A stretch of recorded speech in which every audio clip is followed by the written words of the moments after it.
At 45, Dave finally worked up the courage to tell his wife he didn't want to spend another Sunday at her mother's house.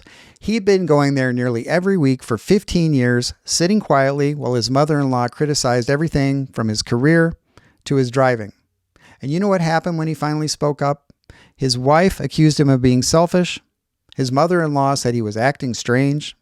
Even his own kids seemed confused. If you spent decades avoiding conflict, keeping everyone happy, and swallowing your truth to keep the peace, then you need to hear this. When you finally start setting boundaries and living authentically, the people around you are going to push back hard. And if you don't understand why, you'll think you're doing something wrong and retreat right back to the old patterns. But here's my big message to you. You're not doing anything wrong. You're just stepping outside the yes man, people-pleasing castle. Picture this. Over the years, without even realizing it, you built a castle around yourself. The walls are made of yes when you meant no, smiles when you felt frustrated, and silence when you wanted to speak up. The castle kept you safe. It kept life predictable. It helped you avoid conflict, stay liked, stay needed. Your wife never got upset with you. Your boss never questioned your dedication. Your friends never had to deal with your difficult opinions. But here's what happened. That castle became a prison. You can't fully be yourself in there. You're suffocating behind walls of other people's expectations. You want to be able to be genuinely kind to others, but you want to do it on your own terms and not have everyone treat you like a resource. So you start testing the walls. You try to speak up at work. You attempt to say no to that weekend commitment. You express an opinion that might ruffle some feathers, and immediately you feel overwhelmed by guilt, fear, or pushback from others. And that's when most men retreat back inside. They convince themselves, this is just how life is, nothing can change. But here's what they don't realize. Outside that castle is a moat, and crossing it is uncomfortable as hell. But once you get across, the ground gets more solid. There's more peace. There are real options. Most people never make it across because they think the pain and confusion in the moat means they're screwing up. It doesn't. It just means you're growing. They also worry that the tension of the moat is probably what life is like anywhere outside their castle. But it's not. So what's in that moat? Pushback. And it comes from two directions. First, from the people around you. Now, yes, some of them are takers. Some just liked you better when you made their life easier and asked for nothing in return.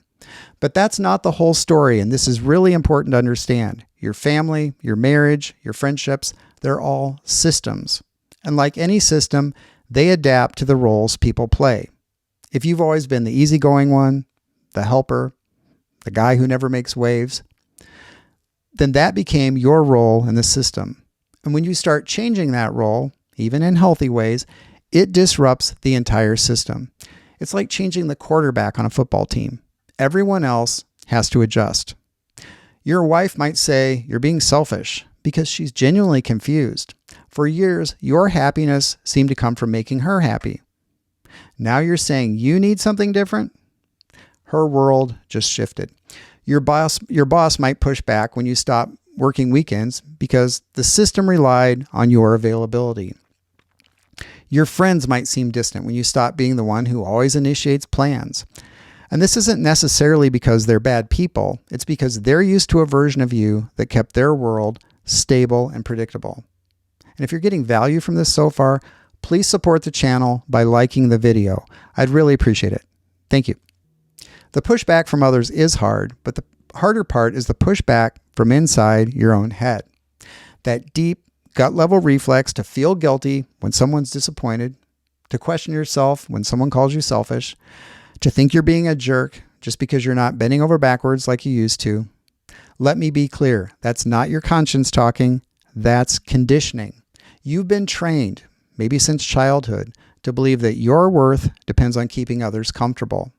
That voice in your head saying, you're being selfish or you're hurting people, isn't moral guidance. It's your old identity trying to keep you in the castle. And think about it. If you spent 20, 30, 40 years defining yourself as the guy who never causes problems, then any behavior that might cause problems feels wrong at a cellular level. Even healthy problems. Even necessary problems. And don't worry, you can still learn to be a kind and caring person who doesn't get treated like a doormat. So let me be absolutely clear about a few things. If people are upset with you, that doesn't mean you're doing something wrong. You do not need to blow up your life to change. You don't need to become a jerk to stop being a pushover. Being uncomfortable is not the same thing as being wrong. And here's the big one. You are not responsible for managing other people's emotions about your growth. So, how do you move through the moat without drowning? 1, start small and specific.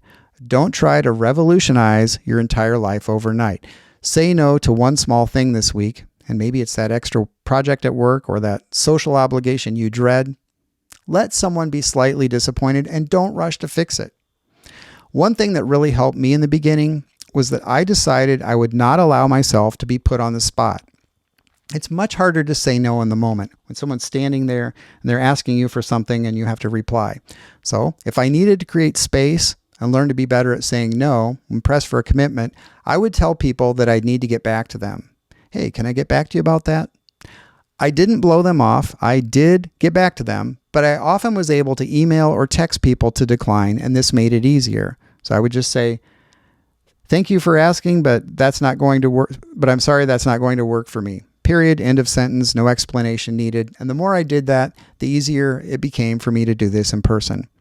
2, expect the discomfort, both yours and theirs. Expect some awkward conversations. Expect to feel guilty. Expect people to test your new boundaries. This is all normal. You're stepping outside of your comfort zone. 3, communicate the change if absolutely necessary. Now, you don't need to justify or over-explain, but you can provide clarity if you have to. And try something like, hey, I know this may feel different. I'm working on being more honest with myself and others about what I need. I would use this very sparingly, though, and only with those closest to you.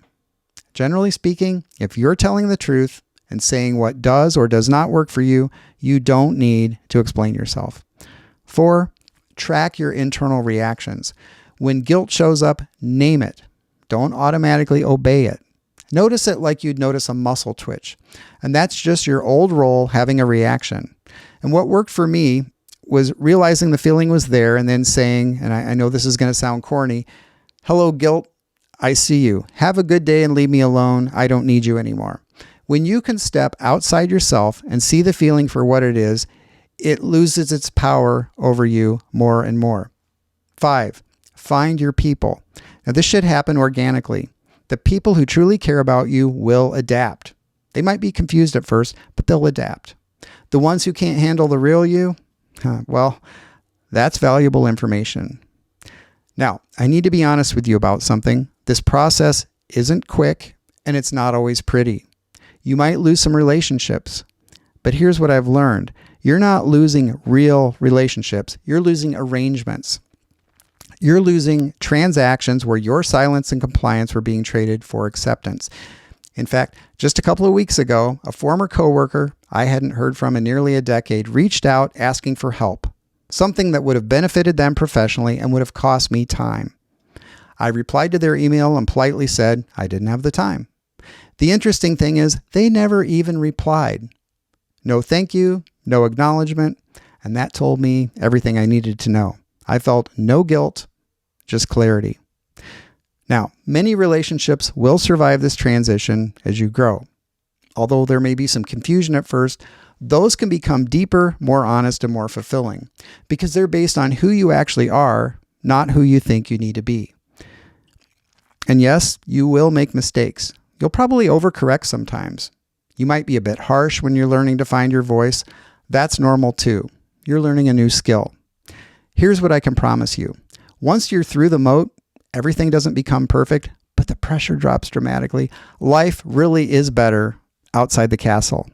The resentment and anger that's been building for years starts to fade. The tension you carry in your body begins to loosen. You don't have to calculate every interaction or manage everyone's feelings anymore. You're freer. You're cleaner with your energy. You have more clarity about what you actually want instead of constantly reacting to what others expect.